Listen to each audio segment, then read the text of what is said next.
Considerando a série de lições do comportamento do crente, princípios bíblicos da ética cristã, lembrando a ética, né, a moral como a regra que nos guia para a tomada de decisão, ou aquilo que nós consideramos é a régua com que nós medimos o que é certo e errado. Princípios, portanto, éticos que perpassam o tempo. Se em alguma medida as relações humanas elas vão mudando, a ética ela visa pensar nesse comportamento humano e falar: olha, vocês estão mudando, mas embora vocês mudem, isso daqui continua certo ou continua errado, né? E diante disso, já provocados pela devocional, nós vamos pensar hoje, conversar sobre vencendo com o bem, a lição 6. E para isso, peço que os irmãos abram a palavra de Deus no livro, ou melhor, na carta de Paulo aos Romanos, capítulo 12. Romanos, capítulo 12.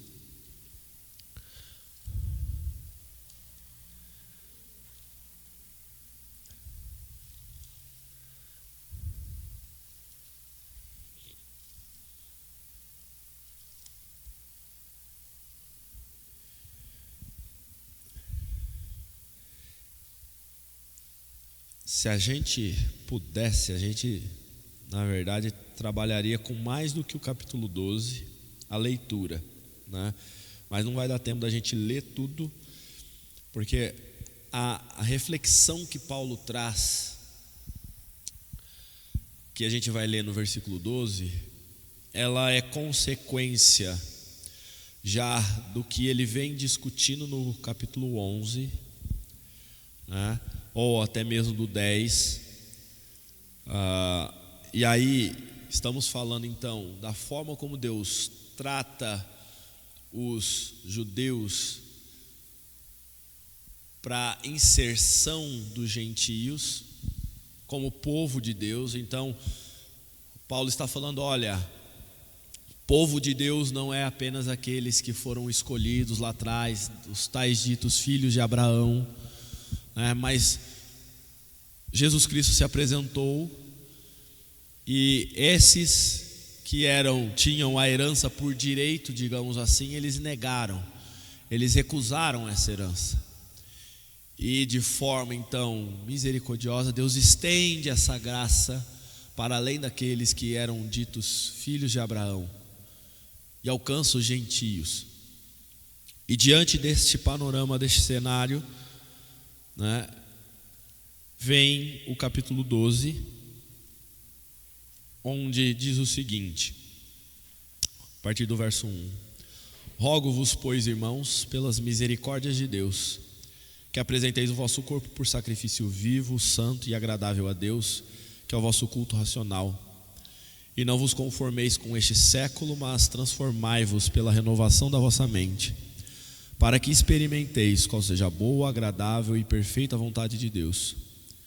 Porque pela graça que me foi dada, digo a cada um dentre vós que não pense de si mesmo além do que convém.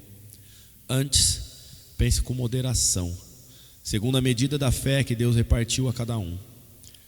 Porque assim como num só corpo temos muitos membros, mas nem todos os membros têm a mesma função, assim também nós, conquanto muitos somos um só corpo em Cristo e membros uns dos outros. Tendo, porém, diferentes dons, segundo a graça que nos foi dada, se profecia, seja segundo a proporção da fé, se ministério, dediquemo-nos ao ministério, ou que ensina, esmere-se no fazê-lo, ou que exorta, faça-o com dedicação, o que contribui com liberalidade, o que preside com diligência, quem exerce misericórdia com alegria. O amor seja sem hipocrisia, detestai o mal, apegando-vos ao bem. Amai cordialmente uns aos outros com amor fraternal. preferindo-vos em honra uns aos outros. No zelo, não sejais remissos, sede fervorosos de espírito, servindo ao Senhor. Regozijai-vos na esperança, sede pacientes na tribulação, na oração perseverantes. Compartilhai as necessidades dos santos, praticai a hospitalidade.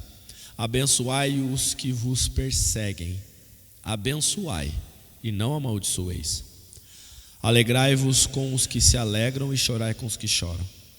Tende o mesmo sentimento uns para com os outros. Em lugar de serdes orgulhosos, condescendei com o que é humilde. Não sejais sábios aos vossos próprios olhos. Não torneis a ninguém mal por mal. Esforçai-vos por fazer o bem perante todos os homens. Se possível, quanto depender de vós, tende paz com todos os homens. Não vos vingueis a vós mesmos, amados, mas dai lugar à ira, porque está escrito: a mim me pertence a vingança, eu é que retribuirei, diz o Senhor. Pelo contrário, se o teu inimigo tiver fome, dá-lhe de comer. Se tiver sede, dá-lhe de beber. Porque fazendo isto, amontoarás brasas vivas sobre a sua cabeça. Não te deixes vencer do mal, mas vence o mal com o bem. Perceba que ao longo do capítulo 12 parece que Paulo está falando de diversas coisas. Ele fala começa o verso 1 e 2 falando de uma nova postura, de não nos conformarmos com este século, mas nos transformarmos. E aí ele dá um motivo a partir do verso 3, porque pela graça que me foi dada, digo a cada um. Então veja que ele vai falar então como deve ser essa relação nossa com essa nova vida, com os dons, dando significado a isso, né?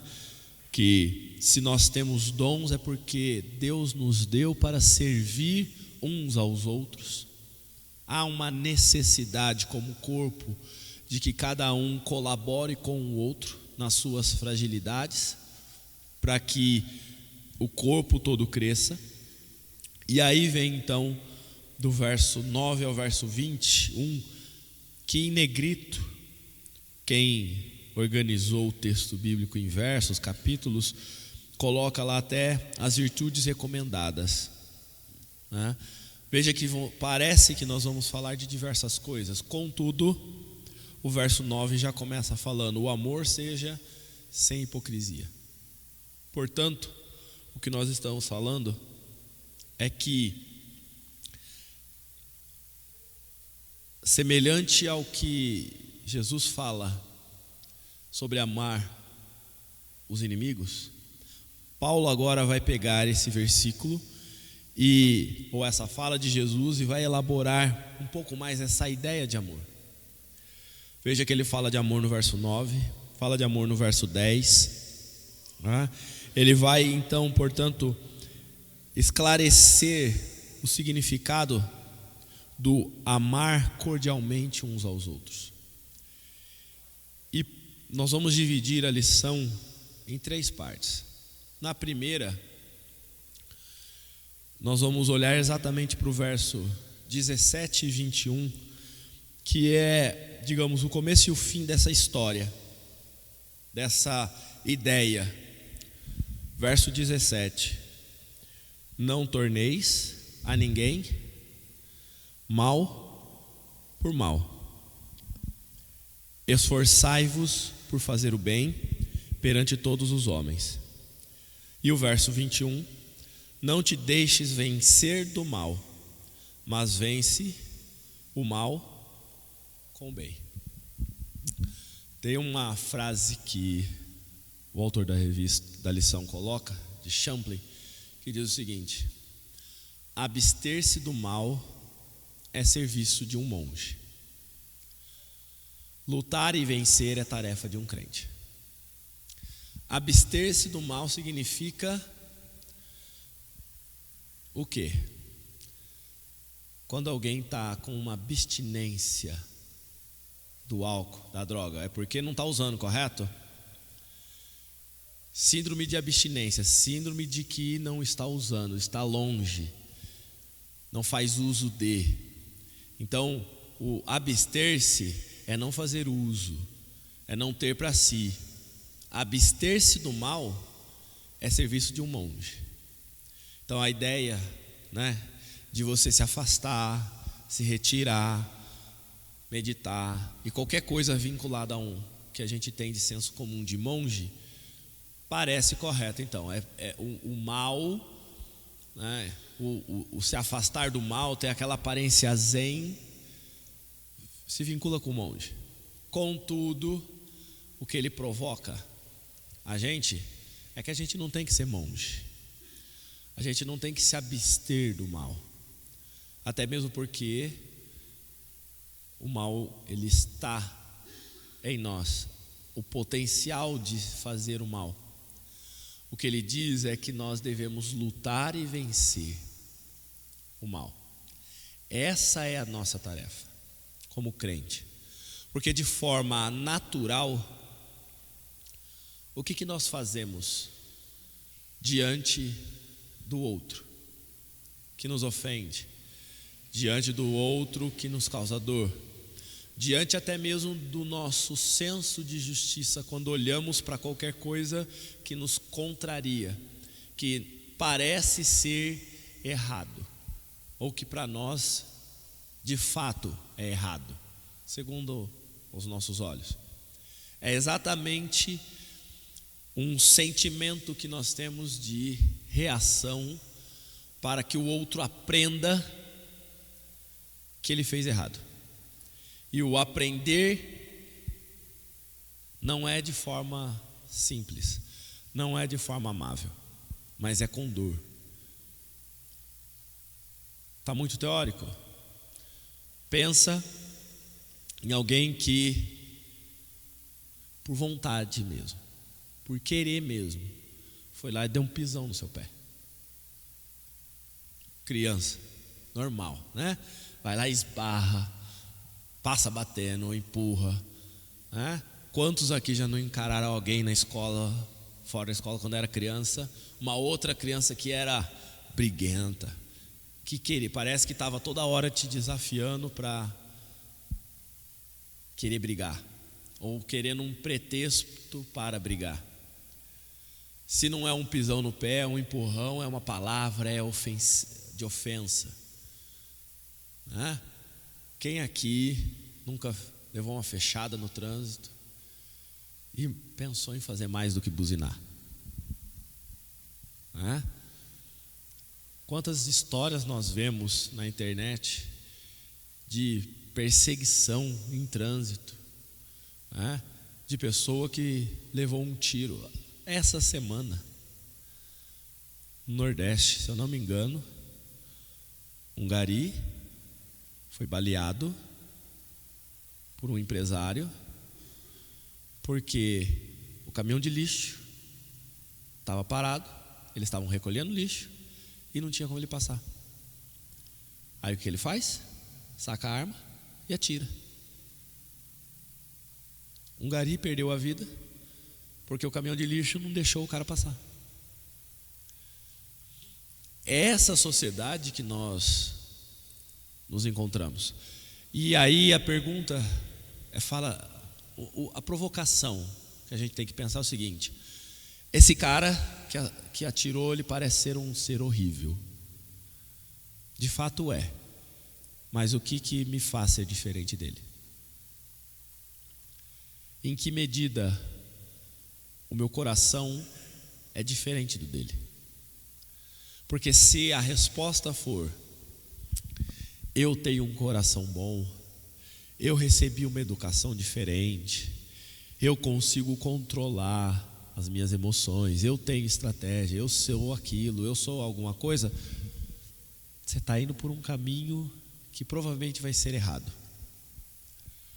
Porque existe um potencial em nós de causar tanto dano quanto este a qualquer um, que nos fere, que nos contraria. E é essa provocação que o texto faz, não só Paulo fala, não torneis a ninguém mal por mal, ou ainda, não te deixes vencer do mal. Perceba que é uma luta, não se deixar vencer do mal, ou não tornar o mal por mal, é porque o nosso instinto natural é exatamente o de agir contra. Alguns textos vão nos clarear sobre exatamente o fato de que nós devemos pagar o mal com o bem. Cada irmão, por favor, abra em um desses textos. Lucas 23:34, Atos 7:60, Atos 9:5, 1 Coríntios 13:5.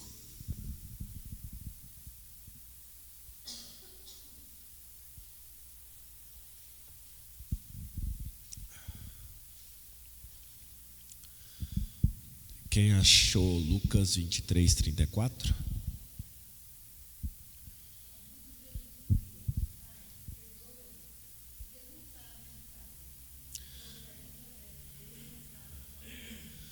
Que momento é esse? Crucificação. Jesus está na cruz. Ele olha para a multidão, para aqueles que o crucificaram, para aqueles que rogaram para que soltasse Barrabás e ele fosse condenado, para aqueles que estavam insultando ele. E o que ele fala? Perdoa, não sabem o que fazem. Aí você fala, mas Jesus é Jesus, né? Então tá bom. Atos 7:60.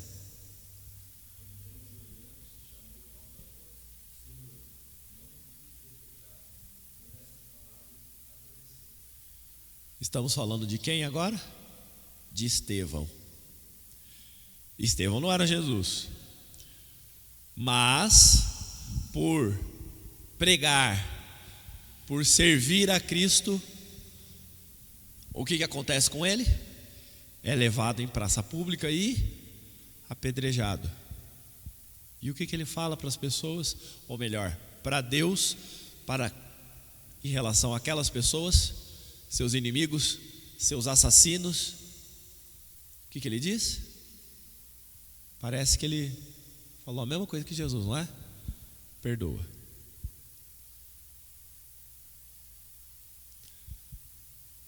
Atos 9:5.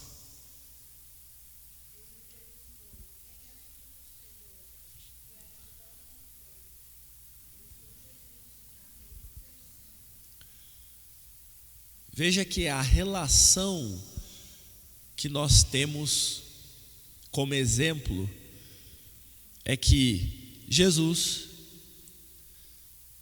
ele converte, vai atrás de quem? De Paulo, ou melhor, de Saulo, perseguidor da igreja. Saulo este que, se nós voltarmos para o capítulo 7 do assassinato de Estevão, nós vamos ver que ele estava lá e ele consentia com a morte de Estevão. É mais ou menos assim, ele ficou feliz de ver que alguém que seguia a Cristo estava sendo apedrejado. Este Saulo, Jesus confronta ele e fala: você é meu perseguidor, mas eu estou aqui. Veja que Jesus vem ao encontro nosso como inimigo de Deus.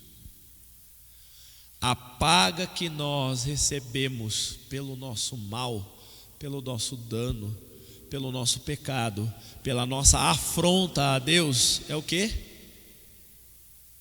A morte de Cristo, a salvação por meio do sacrifício e ressurreição de Cristo, a possibilidade de nos relacionarmos com Deus. E é por isso que Paulo fala que nós não devemos pensar mais do que nós somos de verdade.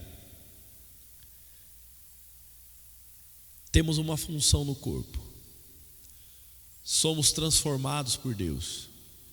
E diante disso, então, o que nós fazemos mediante a ofensa? Mediante o dano? Não vou nem olhar para fora ainda, mas vamos olhar para dentro da igreja. Nosso relacionamento como corpo de Cristo. Paulo começa falando assim, mas depois ele estende para, de forma genérica, falar de qualquer situação. 1 Coríntios 13, 5. Pode ler.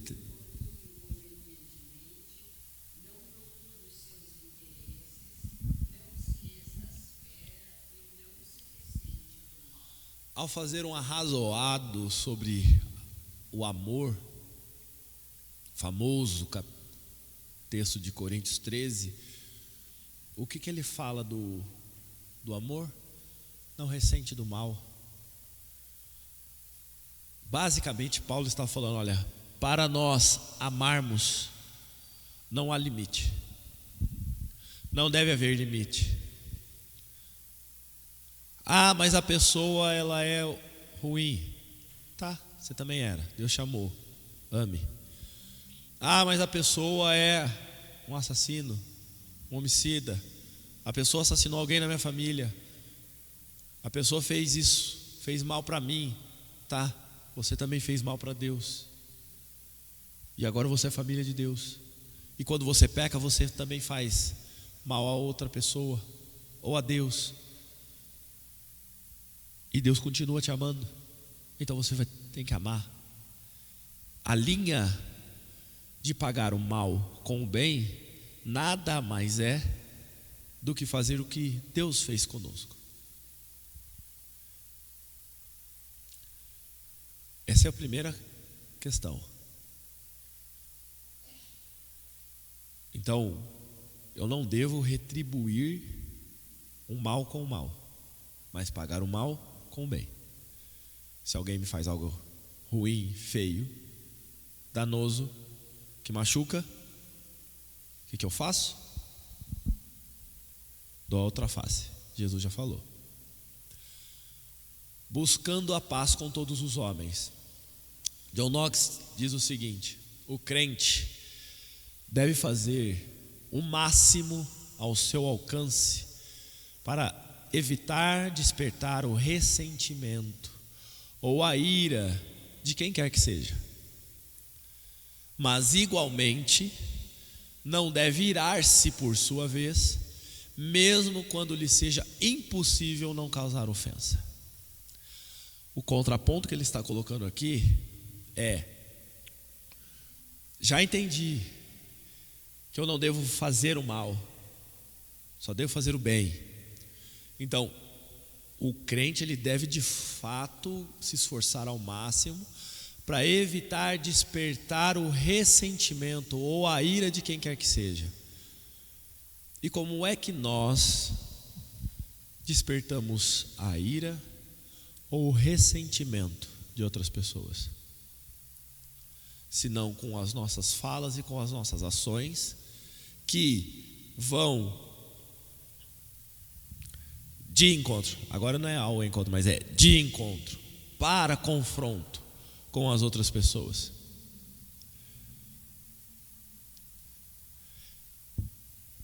A máxima é sempre falar que o outro é servo de Satanás e que vai arder no fogo do inferno, né? A máxima sempre é falar filho de Satanás, né? Que pedra de tropeço. E a gente usa vários trechos da Bíblia para se referir ao outro. Quantas vezes nós agimos de forma consciente para o dano do outro, para causar dor no outro? O que Jesus espera de nós, e está representado na fala de Knox, é que se, por um lado, nós devemos evitar ao máximo despertar o ressentimento e a ira de quem quer que seja, tem um passo além. Se isso já não fosse difícil, igualmente, então, o máximo possível, não deve irar-se. Aí, porque a raiz do mal que nós queremos imputar ao outro, a raiz daquilo que nós fazemos contra o outro, ela não está no outro, ela está em nós, na nossa ira, no nosso sentimento, quando recebemos algo que mexe conosco, mexe com as nossas entranhas, que nos provoca, que não nos soa bem, que nos incomoda, tira do sossego. O que nós está falando é, nós devemos evitar a ira, mesmo quando ela parece impossível. Não devemos causar ofensa. Verso 18 de Romanos 12 é a inspiração bíblica para essa fala. Se possível, quanto depender de vós, tende paz com todos os homens. Observe, alguns falam assim, se possível, não era possível, a pessoa ela era muito ruim, não era possível, a pessoa ela fez coisa muito errada, não era possível, a pessoa fez algo extremamente horrível. Se possível, só que tem uma vírgula e tem continuação, no que depender de vós. Mesmo que a situação pareça difícil, depende de você a paz, então o que você faz? Você fica quieto, você não retruca, você não dá motivo para outra pessoa continuar a briga. Se possível, e no que depender de vós, tende paz com todos. É interessante quando nós pensamos a lógica de Jesus em Mateus, que nós lemos na devocional, e não sei se vocês já tiveram a oportunidade de, mas quantas vezes alguém vem com um monte de palavra dura, vem com atitudes agressivas, e por você não retrucar na mesma medida, a pessoa fica meio sem saber o que fazer. Parece aquele cachorro que vem latindo, furioso, latindo, aí quando ele para na sua frente, você não faz nada, ele para e fica olhando para você. Quantas vezes nós vamos com virulência contra alguém, e aí quando essa pessoa não reage, é como se a gente tomasse consciência e fala, e agora? Parece que não tem como. Quanto mais eu quero chamar ela para briga, mais ela foge da briga. Tem até o ditado, né? Quando um não quer, dois não briga. Perceba que o que Paulo está falando é consequência de não pagar o mal com o bem. Porque se eu não pago o mal com o mal e pago o mal com o bem, eu estou no caminho de buscar a paz com todos os homens. E isso sim depende de nós, não depende do outro, porque eu não sei o que está no coração do outro, sequer sei a quem ele serve. O que eu sei é o Deus que eu sirvo. O que eu sei é quem eu sou. E aí nós precisamos olhar para quem nós somos. Romanos 5:1, Filipenses 4:7, 2 Coríntios 5:18 a 20, Mateus 5:15 a 20. Quem achar pode ler cada um desses textos, por favor.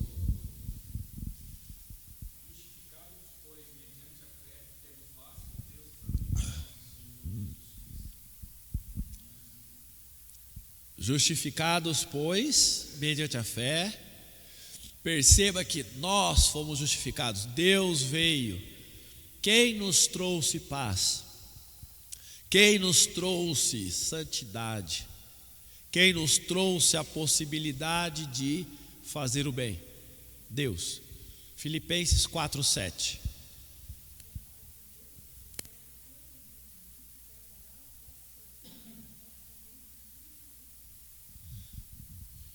A paz que nós temos e que nós transmitimos ao outro é nossa? Não. A paz que excede todo entendimento é de quem? E Ele dá para quem? Para guardar? Não. Como é que a gente vai? Quando que a gente sabe, ou em que condições a gente coloca a paz em prática? Se ninguém briga comigo, se ninguém faz nada contra a minha vontade, tá fácil de ser pai, ter paz com a pessoa, não é? Tá tranquilo, tá muito favorável.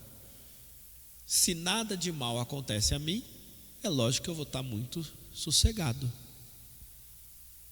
O problema é exatamente quando eu sou confrontado, quando eu sou cutucado, quando eu sou espizinhado, quando eu sou provocado, né? Quando vem contra mim, de qualquer forma, em qualquer sentido, aí é que eu preciso demonstrar a paz. 2 Coríntios 5:18 a 20.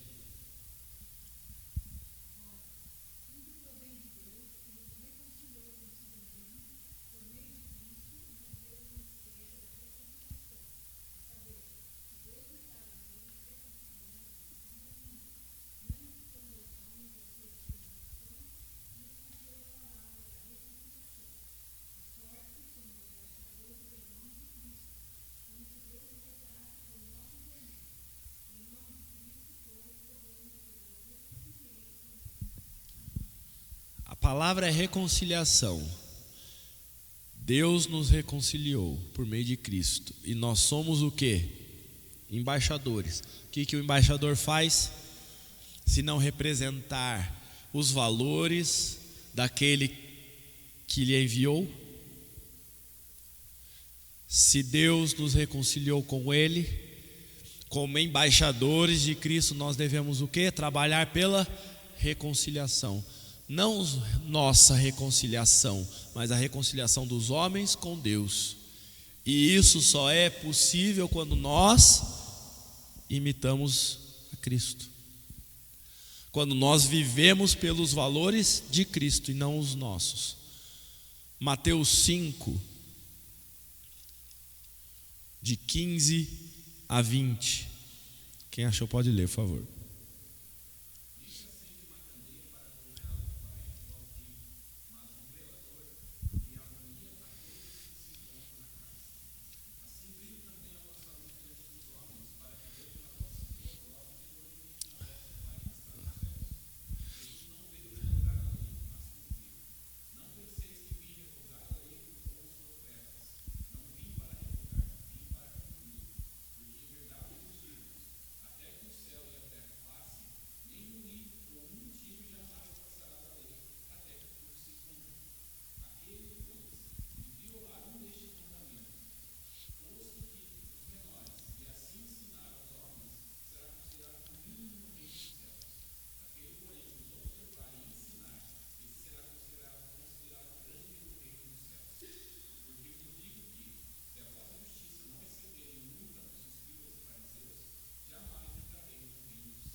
Perceba que a fala de Jesus é exatamente a diferença que nós devemos ter de qualquer outro.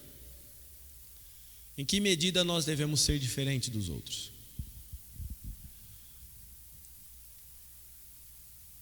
Como que nós podemos falar que somos filhos de Deus se nós agimos da mesma forma que qualquer um? O texto de Mateus, capítulo 18, vai dar um sentido para uma pergunta que provavelmente os irmãos estão na cabeça. O que eu faço então quando a pessoa está errada? Não é nem pela minha régua, pela minha lei, mas pelo que a palavra de Deus coloca. O que eu tenho que fazer então? Mateus 18, capítulo 18, a partir do verso 15, diz o seguinte: se teu irmão pecar contra ti, pecar contra mim significa fazer algo contra mim. Mas não é qualquer coisa. Ele está pecando, ele está fazendo algo que Deus já olha e fala, está errado. E ele está fazendo isso comigo. Vai, arguí-lo entre ti e ele só. Vai lá, questiona. Só vocês dois. Se ele te ouvir, ganhaste a teu irmão. Agora pensa na cena. Alguém faz alguma coisa contra você. Vamos dar nome para isso. Alguém mente para você, para pegar um, entre aspas, pecadinho. Vocês sabem que não existe pecadinho, pecadão, mas vamos pegar um que o senso comum fala como se fosse menos gravoso. Alguém mente para você. Um irmão mentiu para você. E você descobriu a mentira. O que você faz? Você vai lá, falar com ele. E você fala duro com ele. E dá de dedo na cara dele. Miserável pecador, por que você mentiu para mim? Ganhei o coração do meu irmão. Concorda comigo? Não, né? Lascou. Se ali tinha gasolina, eu só joguei o isqueiro aceso. Se alguém pecar contra ti, vai arguí-lo. Confrontar. Arguir é confrontar, de fato. Questionar. Contudo, o que não está explícito, mas está implícito é a forma como nós devemos fazer. Porque o objetivo é o quê? É fazer com que a pessoa se sinta um ser desprezível? É fazer com que a pessoa se sinta o pior dos pecadores? É fazer com que a pessoa sinta a dor que você sentiu? Não. O seu objetivo ao confrontá-la é fazer com que ela se arrependa. Que ela perceba que, como filho ou filha de Deus, aquele comportamento não é aceitável. Não é porque você me feriu, não é porque você mentiu para mim, mas é porque você é filho de Deus. Então você não pode mentir. Pouco importa o dano a mim. O que importa é a vida consagrada a Deus. Se ele te ouvir, ganhaste a teu irmão. Mas Jesus sabe que existe umas carnes de pescoço. Nós mesmos, né? E que às vezes não vai ser suficiente alguém chegar para a gente, só uma pessoa, e falar. Se porém não te ouvir, toma ainda contigo uma ou duas pessoas, para que pelo depoimento de 2 ou 3 testemunhas toda a palavra se estabeleça. Ou seja, chama mais uma pessoa ou outra. A pessoa mentiu, ela fica negando a mentira, tá? Vamos lá, vem cá, vamos lá conversar. Ó, tá aqui, ó. O que você está falando não é verdade. Olha aqui, a pessoa está aqui para mostrar que não é verdade. Quem sabe, pelo testemunho de uma ou duas pessoas, por mais gente, então, essa pessoa seja chamada ao juízo com a disposição de que ela deve ser transformada e não de que eu devo ter a minha justiça satisfeita, e as coisas se estabeleçam. E se ele não os atender, aí diz-o a igreja. Então, não foi suficiente, agora eu preciso da comunidade, povo de Deus. Tal pessoa tem agido assim. Veja que o nosso processo disciplinar na igreja, ele se assemelha a isso. Quando nós chegamos ao ponto triste, daqui da frente, de anunciar à igreja que um determinado irmão ou irmã está sendo disciplinado pelo conselho, afastado da comunhão, é porque já aconteceu muita coisa atrás, vários meios suasórios, as tentativas de transformar essa pessoa, de fazer com que ela compreenda o seu erro, já foram feitas de diversas formas veladas, mas chegou ao ponto que não dá mais. E talvez, diante da igreja como um todo, a gente consiga que essa pessoa se transforme. E se isso acontecer, ótimo. Mas pode acontecer de não ser o suficiente. E aí, Jesus fala: se ele se recusar a ouvir também a igreja, considera-o como gentio e publicano. Em verdade vos digo que tudo o que ligardes na terra terá sido ligado nos céus, desligado na terra terá sido ligado nos céus. Veja que tudo isso tem relação com o processo de disciplina. Em verdade também vos digo que se 2 ou 3 sobre a terra concordarem a respeito de qualquer coisa, porventura pedirem, se lhe há concedida por meu Pai, porque onde estiverem 2 ou 3 reunidos em meu nome, ali estou no meio deles. Isso tudo relativo ao contexto que é de transformar as pessoas, chamar as pessoas ao juízo e que elas possam se voltar para Deus. Portanto, o buscar a paz com todos os homens reflete o pagar o mal com o bem. E mesmo quando há ofensa, o que eu faço? Eu tento corrigir não para a satisfação do meu ego, mas para que a pessoa possa perceber o erro dela. Terceiro e último ponto é a consequência disso, porque nós não devemos buscar a vingança. Voltando para Romanos, alguém leia, por favor, o verso 19 do capítulo 12.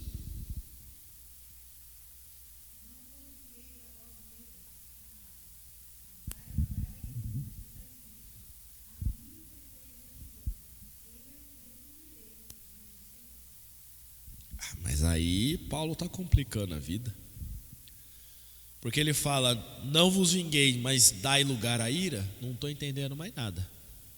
E ainda cita um versículo, né? De novo, lembra da história olho por olho, dente por dente, que Jesus começa a falar lá em Mateus capítulo 5 verso 38, que a gente fez na devocional. Tem uma fala de Gandhi que é interessante: olho por olho e o mundo acabará cego. Por quê? Porque todo mundo em algum momento vai cobrar o olho do outro e todo mundo vai ficar cego. Parece que o olho por olho, dente por dente vale, por quê? Porque eu vou tirar o olho do outro, eu vou tirar o dente do outro. Só que se esquece que em algum momento você vai fazer o dano e será o seu olho que será perdido, né? A máxima que está colocada aqui é exatamente no sentido, a provocação, que aí não é uma questão de filosofia do Gandhi, mas com certeza ele reflete um valor de Deus na sua palavra, de que o mal pago com o mal só causa dano a todo mundo. Não tem saída. Aliás, a humanidade está aí para provar exatamente isso, que se nós agimos da mesma forma, com a mesma intensidade com o outro, do que fez de mal para nós, o que eu estou colocando? É que o outro pode agir com o mesmo mal contra mim, quando eu causar dano, quando eu fizer o mal. E mal por mal, todo mundo vai se lascar nessa história. E a humanidade está aí se lascando. O padrão ético, o princípio, a régua de Deus é outra. E aí somos obrigados a pensar em alguns textos para entender um pouco mais isso. Alguém abra, por favor, em Gênesis 4 e outro irmão, Mateus 18. Alguém em Deuteronômio, 1 Coríntios e Romanos. Primeiro Gênesis 4, 23 e 24, e logo depois um irmão já pode ler Mateus 18, 21 e 22.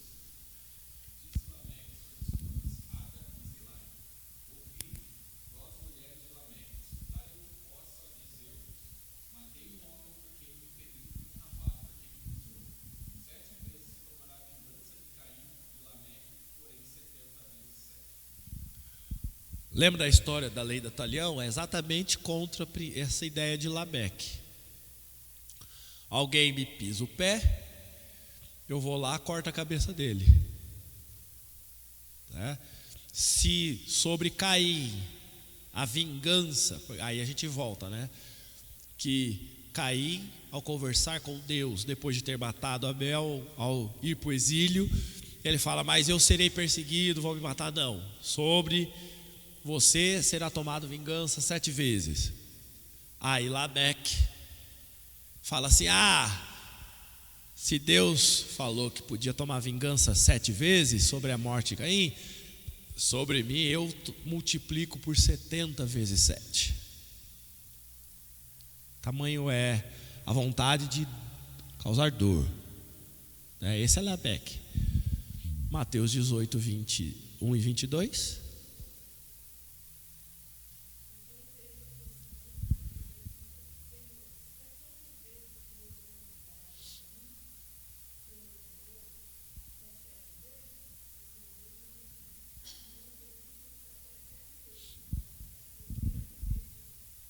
Olha, Jesus pegando a história lá do Velho Testamento. Então, a vingança pode ser vingada até 7 vezes.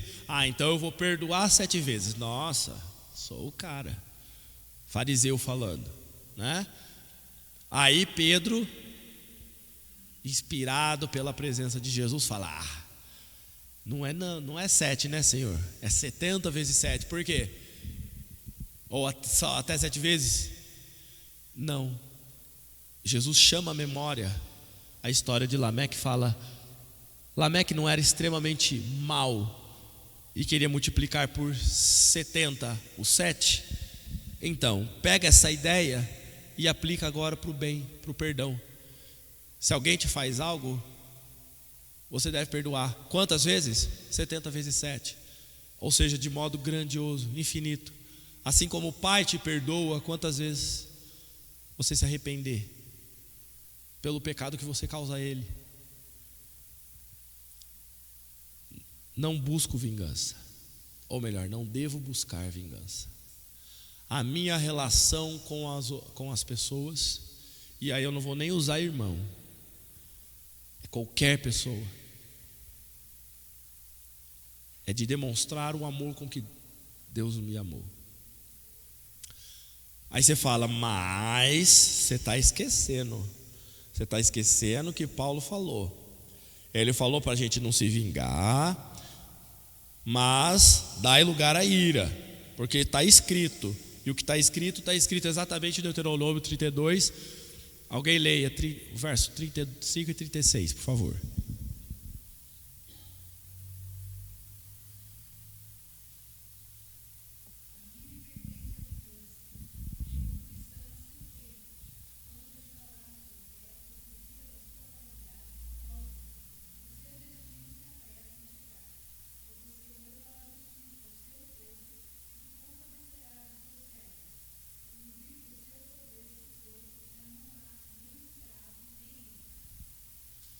Quem é o Senhor da vingança? Quem tem o poder, o direito, a autoridade para fazer justiça e juízo sobre toda a humanidade? Deus. E o que ele está falando? O que Paulo repete aqui: a mim me pertence a vingança. O que Deus está falando é: não é você quem vai fazer algo contra as pessoas, porque você era tão miserável quanto elas. Você só é diferente porque eu te faço diferente. Entenda isso. É mais ou menos quando a gente fala com dois irmãos que estão brigando. Os dois estão brigando e aí um se acha melhor do que o outro, e o pai vai lá e dá um sabão nos dois e fala: você acha que você é melhor do que seu irmão? Não. Bota os dois no mesmo nível. Deus está colocando todo mundo no mesmo nível agora. Você não tem direito sobre a vingança porque você não sabe de nada. Eu sei tudo. Eu sou o Deus Todo-Poderoso. Eu te tirei do lamaçal de pecado. Eu transformei a sua vida. A mim me pertence a vingança. Portanto, quando Paulo fala dai lugar à ira, não é a nossa ira, mas a ira de Deus, porque essa ira pertence a Ele. Eu é que retribuirei, diz o Senhor. É o Senhor quem vai retribuir o mal. Alguns estarão no céu junto conosco, outros estarão no inferno. E não podemos esquecer que o próprio Jesus falou que o sol nasce sobre a cabeça de justos e injustos. A chuva cai na terra dos bons e dos maus. Portanto, a graça comum, ela acontece sobre gente boa, gente ruim. O que nos diferencia? Exatamente o fato de que, como embaixadores de Cristo, como servos do Deus Altíssimo, como filhos de Deus, devemos ser perfeitos como Ele e, portanto, expressar o amor com que Ele nos amou, e não dar lugar à ira, e não permitir que o nosso desejo por justiça se manifeste. Porque que senso de justiça de fato você tem?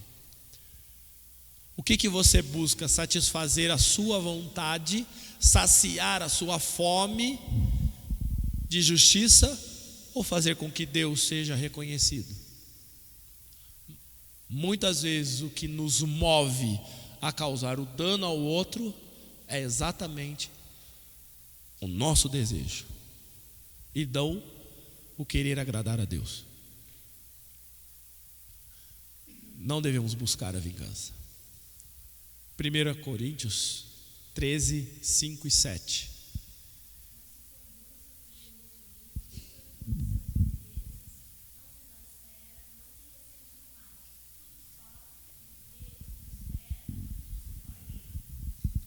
De novo, o que o amor faz? Tudo crê, tudo espera, tudo suporta, não se ressente do mal. O que é ressentimento? Eu tenho um sentimento e eu fico remoendo esse sentimento. O amor não se ressente do mal. Ele não fica se baseando no mal. Ele não se ressente, ele não trabalha esse mal.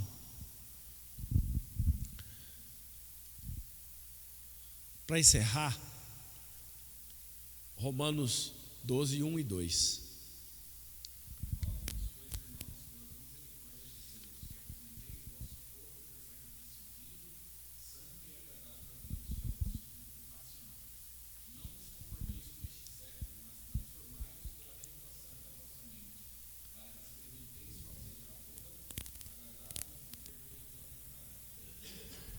perceba que a gente só pode agir de modo contrário à ira, ao pagar o mal com o mal, como diz o verso 20. Se o teu inimigo tiver fome, dá-lhe de comer, se tiver sede, dá-lhe de beber, porque fazendo isso amontoar as brasas vivas para a sua cabeça.